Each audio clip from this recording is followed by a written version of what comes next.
ஒரு கப் கொள்ளு 2 மணி நேரம் ஊற வச்சுக்கணும். ஊற வச்ச கொள்ளை குக்கரில் சேர்த்துட்டு 4-5 விசில் விட்டுறணும். 3 ஸ்பூன் தேங்காய், சின்ன வெங்காயம், பூண்டு, கொத்தமல்லி, கருவேப்பிலை, காரத்துக்கு தேவையான பச்சை மிளகா, உப்பு, பெருங்காயம், இஞ்சி, மாங்காய் வேணும்னா சேர்த்துக்கலாம். எல்லாம் நைஸாக தண்ணி இல்லாமல் அரைச்சிக்கணும். ஒரு வாணலியில் எண்ணெய் சேர்த்துட்டு கடுகு பொரிஞ்சதுக்கப்புறமா 2 ஸ்பூன் உளுத்தம்பருப்பு சேர்த்துட்டு, உளுத்தம்பருப்பு நல்லா செவக்க வந்ததுக்கப்புறமா பெரிய வெங்காயம் 2 பொடியாக கட் பண்ணி சேர்க்கணும். அதுவும் சிம்மில் வச்சு தான் ஃப்ரை பண்ணணும். வெங்காயத்துக்கு தேவையான உப்பு மட்டும் சேர்த்துக்கணும் கொஞ்சமாக.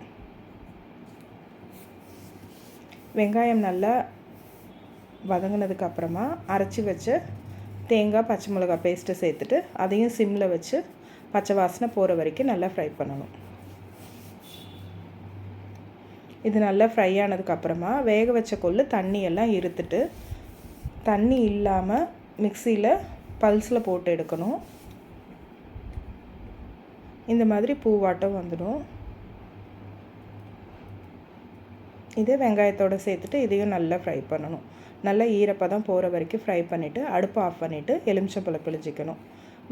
இஞ்சி, மாங்காய் போட்டு அரைச்சிருந்தா எலுமிச்சம்பழம் தேவையில்லை. நல்லா ஈரப்பதம் போகிற வரைக்கும் வறுத்து எடுத்துக்கணும். கொள்ளு சுண்டல் சூப்பராக தயாராகிடுச்சு.